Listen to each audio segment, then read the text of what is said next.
Part 3, Mein Kampf, featuring The Way Home, A Broken Woman, A Struggler, A Juggler, The Attributes of Summer, An Aryan Shopkeeper, A Snorer, Two Tricksters, and Revenge in the Shape of Mixed Candy.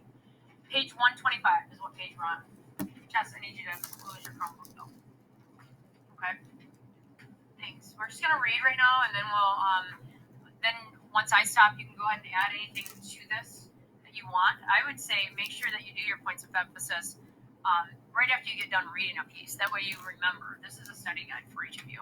Okay? Mein Kampf, the book penned by the Führer himself. It was the third book of great importance to reach Liesel Miminger. Only this time, she did not steal it. What does Mein Kampf stand for? My struggle. Very good. The book showed up at 33 Himmel Street, perhaps an hour after Liesel had drifted back to sleep from her obligatory nightmare. Some would say it was a miracle that she ever owned that book at all. Its journey began on the way home, the night of the fire. So the journey of the book began on her way home the night of the fire. So think about, like, why would Mein Kampf be journeying to their house, okay? They were nearly halfway back to Himmel Street when Liesel could no longer take it. She bent over and removed the smoking book, allowing it to hop sheepishly from hand to hand. Now remember, she had the book on her ribcage. It started to burn her. Okay. When it had cooled sufficiently, they both watched it a moment, waiting for the words. Papa, what the hell do you call that? He reached over and grabbed hold of the shoulder shrug. No explanation was required. It was obvious that the girl had stolen it from the fire. The book was hot and wet, blue and red, embarrassed, and Hans Huberman opened it up. Pages 38 and 39. Another one? Liesel rubbed her ribs. Yes, another one. Looks like Papa suggested I don't need to trade any more cigarettes, do I? Not when you're stealing these things as fast as I could buy them. Liesel, by comparison, did not speak. Perhaps it was her first realization that criminality spoke best for itself. Irrefutable. Papa studied the title, probably wondering exactly what kind of threat this book posed to the hearts and minds of the German people. He handed it back. Something happened. Jesus, Mary and Joseph. Each word fell away at its edges. It broke off and formed the text. The criminal could no longer resist. What, Papa? What is it? Of course. Like most humans in the grip of revelation, Hans Huberman stood with certain numbness. The next words would either be shouted or would not make it past his teeth. Also, they would most likely be a repetition of the last thing he'd said only moments earlier. Of course. This time his voice was like a fist, freshly banged on the table. The man was seeing something. He was watching it quickly, end to end, like a race. But it was too high and too far away for Liesel to see. She begged him, Come on, Papa, what is it? She fretted that he would tell Mama about the book. As humans do, this was all about her. Are you going to tell? Sorry? Are you going to tell Mama? Hans Huberman still watched, tall and distant. About what? She raised the book. This. She brandished it in the air as if waving a gun. Papa was bewildered. Why would I? She hated questions like that. They forced her to admit an ugly truth, to reveal her own filthy, thieving nature. Because I stole again? Papa bent himself to the crouching position, then rose and placed his hand on her head. He stroked her hair with his rough, long fingers and said, Of course not, Liesel. You are safe. So what are you going to do? That was the question. What marvelous act was Hans Huberman about to produce from the thin Munich street air? Before I show you, I think we should first take a look at what he was seeing prior to his decision. So he's thinking about something else, okay? Based on this book. He sees this book, she steals it, and he's thinking about something. Papa's fast-paced visions. First, he sees the girls' books, the Gravedigger's Handbook, Boss the Dog, the Lighthouse, and now the Shoulder Shrug. Next is a kitchen and a volatile Hans Jr. regarding those books on the table, where the girl often reads. He speaks, And what trash is this girl reading?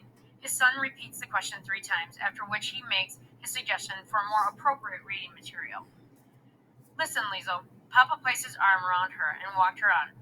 This is our secret, this book. We'll read it at night or in the basement, just like the others. But you have to promise me something. Anything, Papa. The night was smooth and still. Everything listened.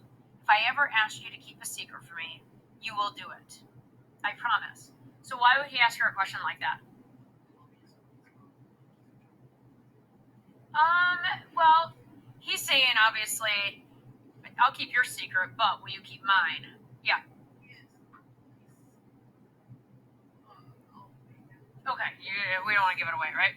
He's planning something, and there's something that Liesel needs to. He's making her promise now, so he doesn't get in trouble later. Good. Now come on. If we're any later, Mama will kill us, and we don't want that, do we? No more book stealing then, huh? Liesl grinned. What she didn't know until later was that within the next few days, her foster father managed to trade some cigarettes for another book, although this one was not for her. What book do you think he traded? Or what book did he get? Yeah. Why, have you read it? Okay.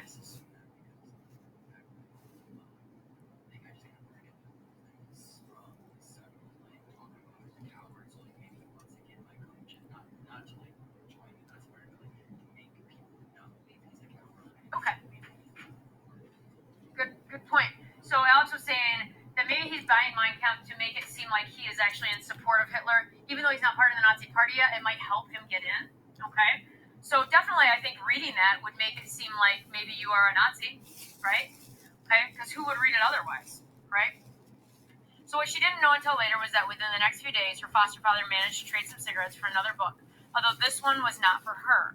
He knocked on the door of the Nazi Party office in Molking and took the opportunity to ask about his membership application. Once this was discussed, he proceeded to give them his last scraps of money and a dozen cigarettes. In return, he received a used copy of Mein Kampf. So it does sound like he wants to get in the Nazi Party based on that paragraph, right? Happy reading, said one of the party members. Thank you, Hans nodded. From the street, he could still hear the men inside. One of the voices was particularly clear. He will never be approved, it said, even if he buys 100 copies of Mein Kampf. The statement was unanimously agreed upon. Hans held a book in his right hand, thinking about postage money, a cigarette-less existence, and the foster daughter who had given him this brilliant idea. What does that mean? Thinking about postage money, a cigarette-less existence, and the foster daughter who gave him this idea. So what is that leading to? Why does he need postage money? Why does he need this book? Think about it. Thank you, he repeated, to which a passerby inquired as to what he'd said. With typical affability, Hans replied, "Nothing, my good man. Nothing at all. Hail Hitler." And he walked down Munich Street holding the pages of the Führer. There must have been a good share of mixed feelings at that moment, for Hans Huberman's idea had not only sprung from Liesl, but from his son. Did he already fear he'd never see him again? On the other hand, he was also enjoying the ecstasy of an idea, not daring just yet to envision its complications, dangers, and vicious absurdities. For now, the idea was enough. It was indestructible. Transferring it into reality, well, that was something else altogether. For now, though, let's let him enjoy it. We'll give him 7 months. Then we come for him.